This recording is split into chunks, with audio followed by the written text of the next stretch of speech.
So now, to let you guys know that the first seal has been cracked open, okay, it says this, and I saw when the Lamb, let me stop using my cursor because it's popping open the Strongs. And I saw when the Lamb opened one of the seals, and I heard as it was the noise of thunder. Let me blow this up so I don't have to move it so much. Hold on one second, you guys. All right, and it says, and I saw and behold a white horse, and he that sat on him had a bow, and a crown was given unto him, and he went out forth conquering and to conquer. Okay, now I'm going to pull up certain words here, and I want you to see this so that you know that the jab was the first seal. First of all, let's look at the word bow.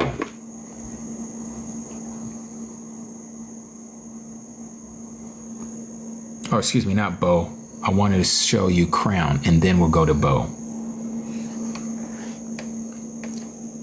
Here, the word Stephanos, from an apparently primary Stephano, to twine or wreath, a chaplet, a badge, royalty, prize, public game, symbol, honor, generally, but more conspicuous, of elaborate than the simple fillet, literally or figuratively, a crown. Does anybody know what crown means in Latin?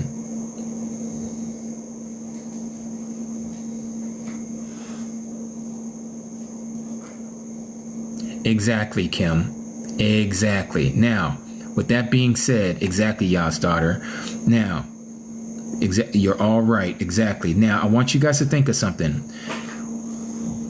When you study medicine or you hear some of these commercials on TV, what language are they using when they're telling you this is the classification name medically for these things? What language are they using? Exactly, Kim. Kim is on it. Latin. Alma, just right. That's right. All you guys are right. It's Latin. Okay. So the word crown means exactly what you guys said. I don't want to say it because that's one of those words, right? Now I want to take you to bow. Let's look up the word bow. You see what it says there? Toxin. Okay. Toxin. Do you guys know what toxin means? If you look it up in the etymology, it's where we get the word toxin. We spell it with an I at the end over there. So it'd be Toxin, not Toxon, but it comes from the root word of the Greek word toxon. Okay, so this bow should have been translated, and he had a bow, and you know what, was given to him. This was the first one. Do you see what I'm talking about? Topher, that word that you just said there is exactly what had transpired at the end of 2019. This is why the world is in a flux right now, because that's when the judgment began on this world. For those of you who was with me last night, I told you about the true Jews and who they are, okay, and where they're located. They are here in the United States and in the Americas. But I want you to see this once again so it makes sense. I'm not going to go through all of it like I did last night. I want to lay something down here so you can see what I'm talking about.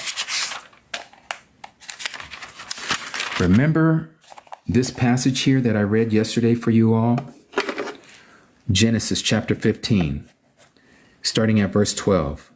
And when it came to be, when the sun was going down, and a deep sleep fell upon Abram, that see, a frightening great darkness fell upon him. And he, meaning Yahuwah, said to Abram, know for certain that your seed, meaning his people, his lineage, are to be sojourners in a land that is not theirs. Okay, and shall serve them, and they shall afflict them for 400 years. This was not Egypt. They were not afflicted for 400 years in Egypt. They were only afflicted for maybe 120 years, something like that. Because remember, Joseph ran Egypt. Okay, he ran Egypt for years, and then there was a Pharaoh that came after that didn't know Joseph, and he was the one that put the Hebrews into subjection, into slavery. Okay, this is talking about another slavery that happened. Can you guys all guess? I'm sure you guys know where I'm going with this. Notice what it says in verse 14. But the nation whom they serve, and I'm just going to make it clean and plain and simple for you, the United States, the 13 colonies when it first started, and now these 50 states. But the nation, singular, not nations, but the nation whom they serve, I am going to judge, and afterward let them come out with great possessions. Do you know that when this judgment began was after the 400 years? When was the first indentured servants that came here that were slaves? Do you know what year it was? I know many of you already know. 1619. Add 400 years to 1619, you get 2019. Well, what do you know? Why do they call it the COVID-19? Because it happened at that time. He is now judging this nation. That's why the United States is falling down. Instead of being that candlelight up on a hill, she is now down at the bottom of the gutter. She is now the one that all the nations of the world want to see her demise. They want to destroy her. That's what it says in the book of Revelation. Yah has put it in the hearts of these kings to destroy Babylon. This is Babylon. This is the land of Babylon. And so where do you find these true Jews, the so-called African Americans? They're here. They're stuck here. Now their eyes are open. They're realizing that they are the people of the book. And they're realizing that that's who they are. And this is why you see people like these Hebrew Israelite camps all over the street corners yelling from these bullhorns, trying to wake up their people. But at the same time, they're doing a disservice to the truth by calling Gentiles blonde hair, blue eyed devils, and you're going to be licking the bottom of their souls. That is not what the scripture says. Yes, there will be people under our soles of our feet, but it's not to those who have accepted the Messiah and who followed the 10 commandments and who are keeping the law. No, they are one with Yasharal. We are one people. There is no distinction between Jews and Gentiles. We see that all throughout the scriptures. The Messiah said in the Old Testament, I shall call them who are not my people, my people. Israel has always been his people. Romans chapter 10 and 11 talks about these two olive trees, one that was natural and one that was not, that was wild. And those who were broken off from the wild olive tree and grafted in to the natural olive tree, they become one. They are now part of the commonwealth of Yasharal. So I bring all of that to say this. What we're witnessing right now is the gathering of the saints. Yah is preparing his people. I don't care what color you are, what melanation you may have, the lack thereof, what your paint job is on your skin. Yah has you if you believe him and you put your trust in him and you are following his commandments by obeying him. Obedience is better than sacrifice. He has you. He has your back and he has you covered. You are part of his. You are his children. You have now been adopted as his children and you can call him Abba, our Father. Okay. So anybody who tells you any different, do not listen to them. I don't care how loud they preach, how loud they speak, how much they want to tear you down. The scripture says otherwise. And you was enough that Yahusha was unalived for your behalf as the nations.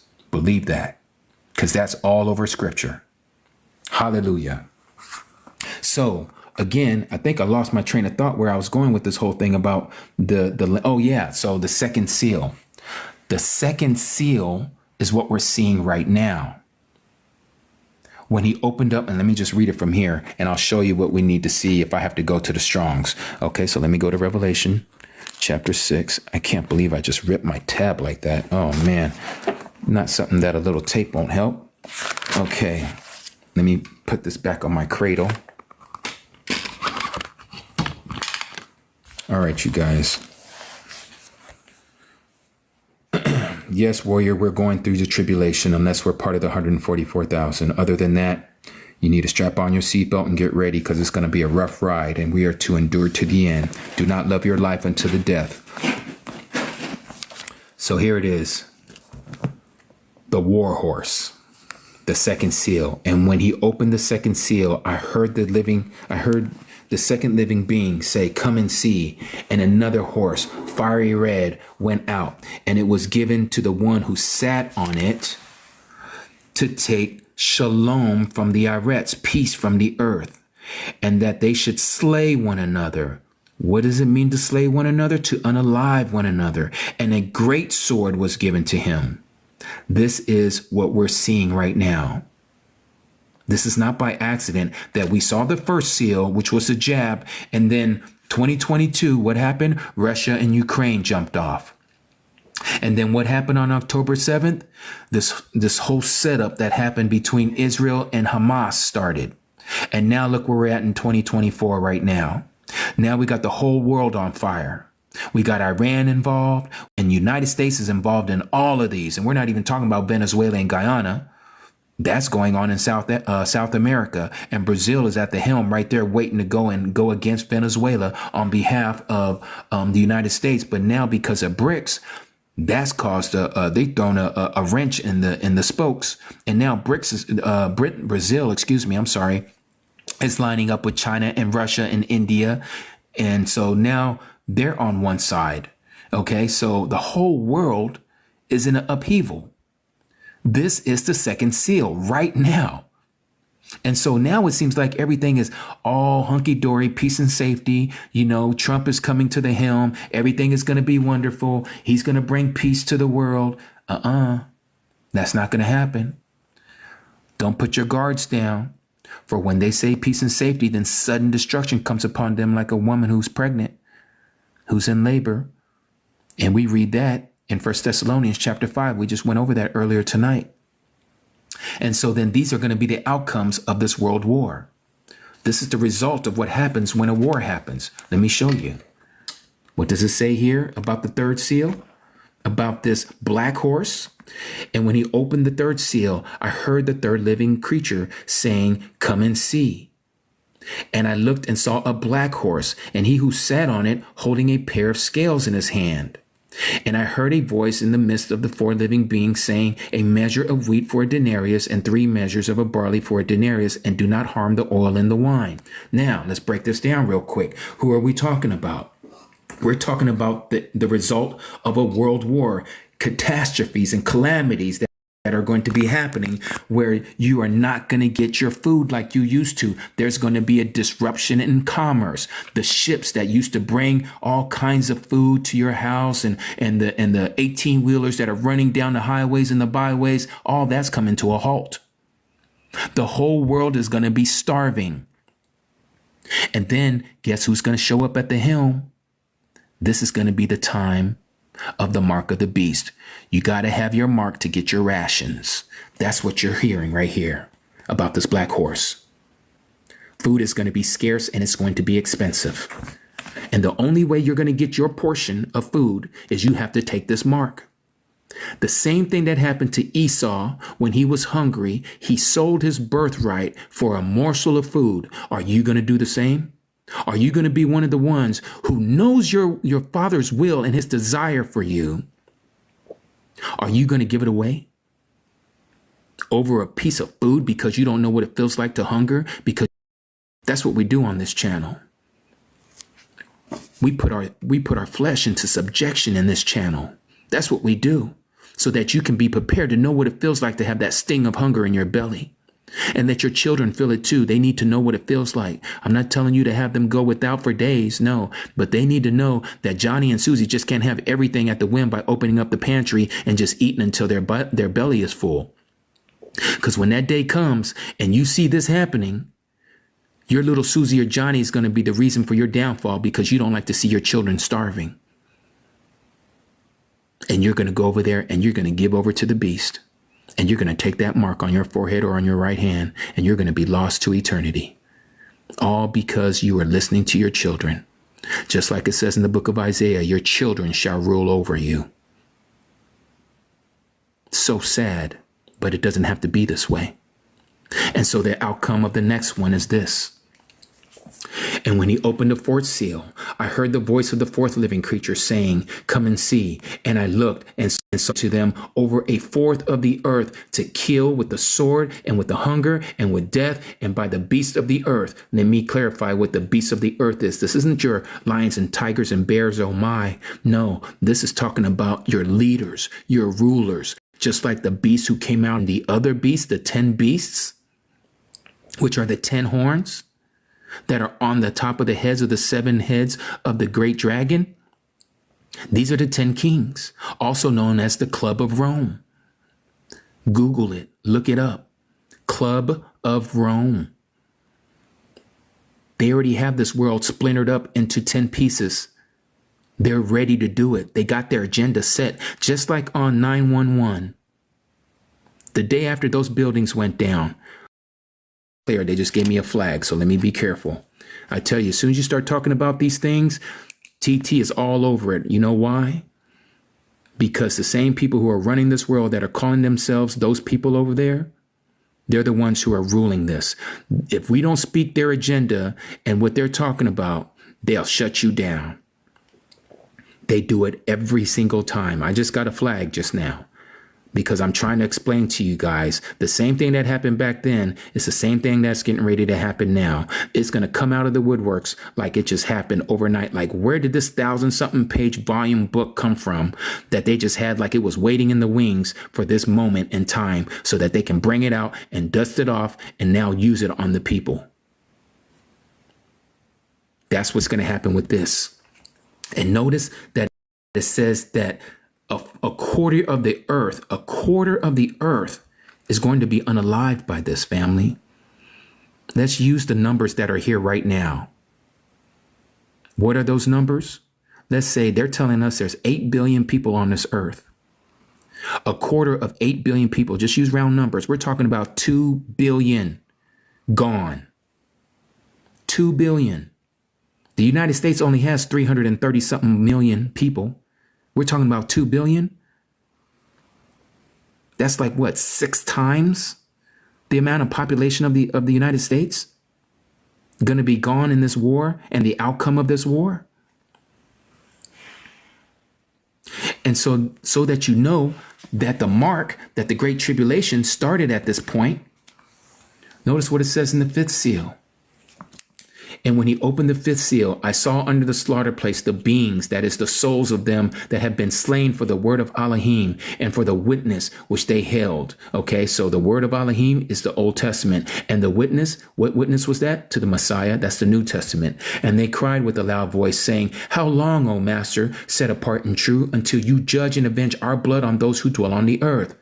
And there was given to each one of them a white robe, and they were told that they should rest a little while longer until both the number of their fellow servants and their brethren who would be unalived as they were was completed by beheading.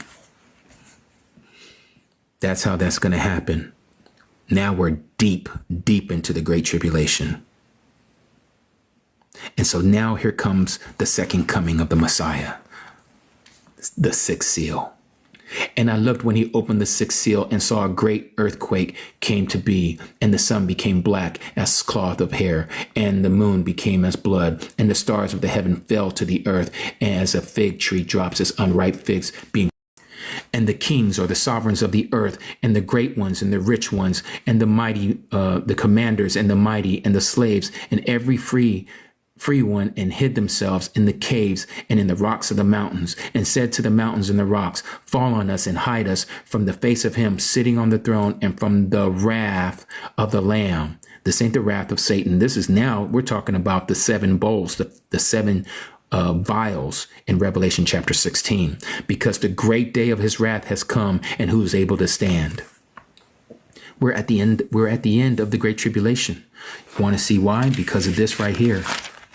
This only happens once, and it's only going to happen once in history, where the sun becomes black as sackcloth of hair, and the moon became as blood, and the stars fell to the earth. Let me show you. Let's go to Matthew chapter 24.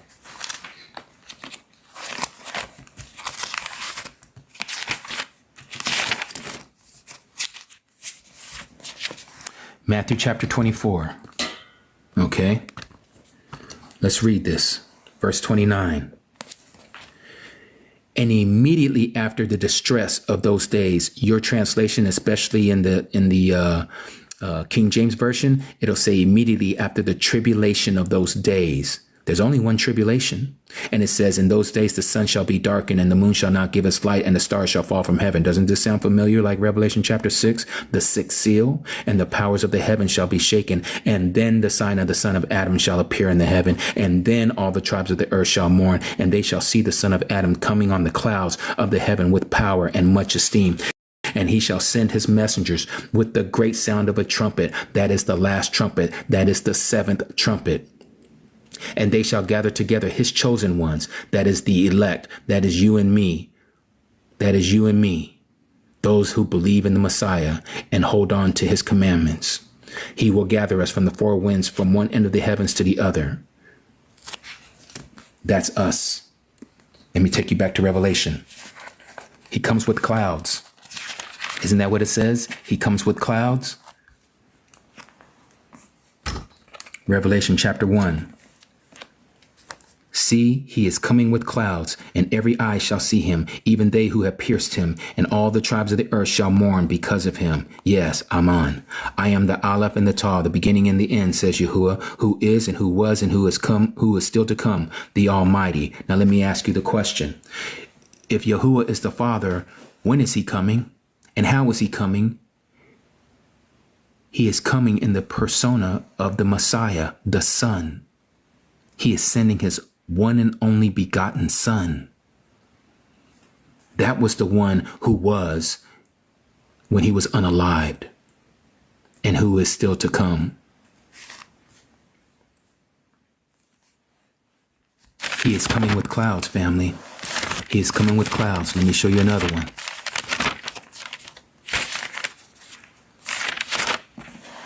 Chapter 14, Revelation. And I looked and saw a white cloud. And sitting on the cloud was one, capitalized, one, like the son of Adam, having on his head a golden crown, and in his hand a sharp sickle. And another messenger came out of the dwelling place, crying with a loud voice to the one sitting on the cloud, send your sickle and reap, because the hour has come for you to reap.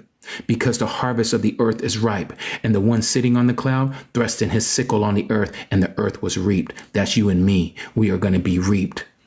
That is when we are translated. That is when we are teleported. That is when we are raptured. But notice what happens to the next people who are also going to be reaped. Verse 17, and another messenger came out of the dwelling place, which is in the heaven, in the Shammah. And he too held a sharp sickle. And another messenger came out from the slaughter place, having authority over the fire. And he cried with a loud cry to him, having the sharp sickle, saying, send your sharp sickle and gather the clusters of the vine of the earth, because her grapes are ripe. And the messenger thrust his sickle into the earth and gathered the vine of the earth and threw it into the great winepress of the wrath of Elohim. And the winepress was trodden outside the city, and blood came out of the winepress up to the bridles of the horses, about 1,600 stadia. We're talking about almost 200 miles of blood as the height of the horse's mouth. This is the battle at Armageddon, when all the kings of the earth and their militaries will come together in that valley called Megiddo, and they shall be unalived. This happens in Revelation chapter 19.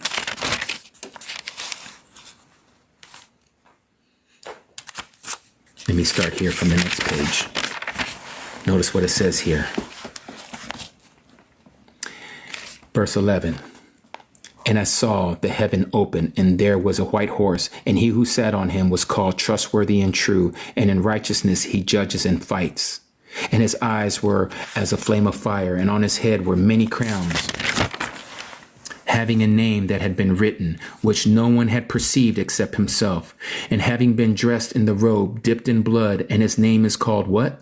The Word of Yahuwah. That is the Old Testament, Genesis to Malachi. And the armies in the heavens, that's you and me, dressed in fine linen, white and clean, followed him on white horses. That's right, we are also going to be riding on white horses. And out of his mouth goes a sharp sword, that is the command to go and unalive all the people on the earth that have the mark, that with it he should smite the nations, and he shall shepherd them with a rod of iron, and he treads the winepress of the fierceness of the wrath of Al Shaddai. Isn't that what we just read in Revelation chapter 14? Let me take you back there and we'll come back to this again.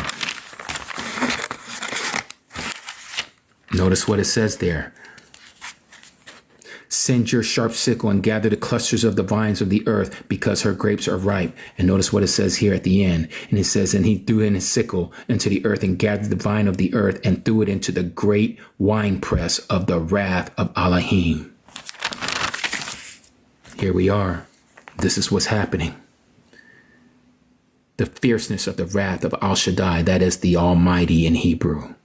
And on his robe and on his thigh, he had a name written, Sovereign of Sovereigns and Master of Masters, not Lord of Lord. That's Baal of Baals. He is not a Baal. He is not Satan. And I saw one messenger standing in the sun, and he cried with a loud voice, saying to all the birds that fly in the midst of heaven, that's you and I, come and gather together for the great supper, for the supper of the great Elohim. This is the supper of the Lamb. That's my wife calling.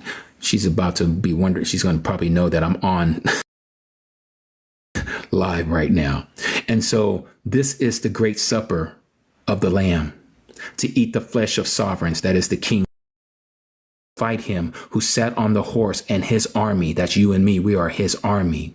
And the beast, that is the anti-Messiah, was seized, and with him the false prophet, who worked signs in his presence, by which he led astray those who received the mark of the beast and those who worshipped his image. The two were thrown alive into the lake of fire, burning with sulfur. And the rest were unalived with the sword which came from the mouth of him, which is his command for us to go out and destroy all of those kings and all of those. Remember, he told us to go out and eat all of these flesh, not that we physically eat them, just like he says to eat of my flesh and to drink of my blood. It's the same thing. It's all symbolism. It's all metaphorical. He's saying the same here.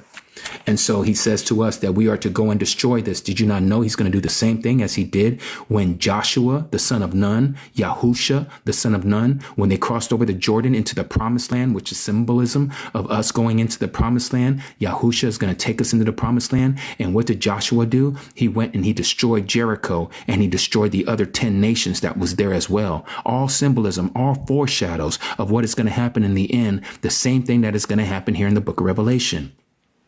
And so we are going to unalive all these kings and their military men. Yes, we're going to be able to fight, just like the movie Matrix. We don't know how to fight like what we're talking about fighting, but it's going to be downloaded, just to use it in symbolism terms. We're going to have the ability. It's going to be in us already, and we can't die. We're immortal. That's going to be a day like no other day. And it says that it's going to take 7 months to bury the dead in the book of Ezekiel. 7 months. That's how many dead bodies are going to be out there. Unbelievable. And so I pretty much took you from the time of the Great Tribulation until we get to see that moment when the millennial reign is set up.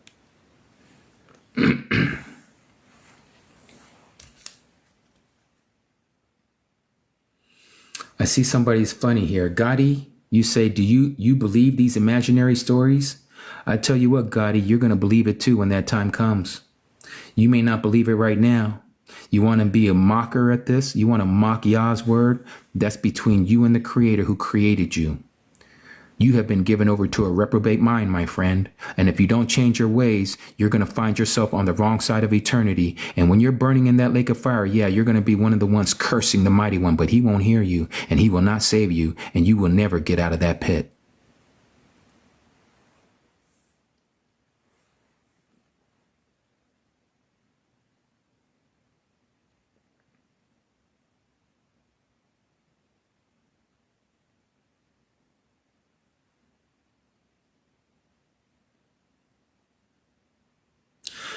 So for all of you who are here, I thank you for your time.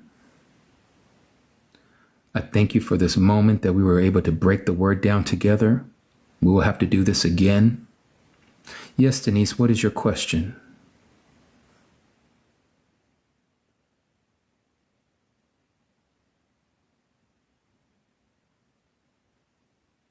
The scriptures is only available in English. Boy, these things are coming so fast. I don't know if I missed your question.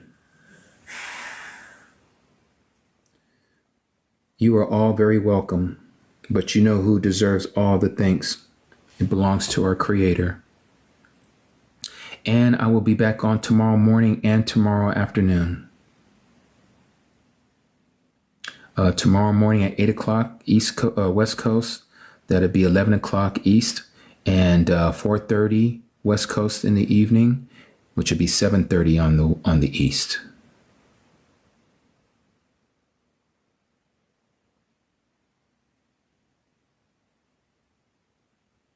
You guys are all very welcome. Again, you know who to give the thanks to. It is to our Creator, Yahuwah. I do have a YouTube channel. Again, I'm embarrassed of my channel right now because I don't have a lot of content on there.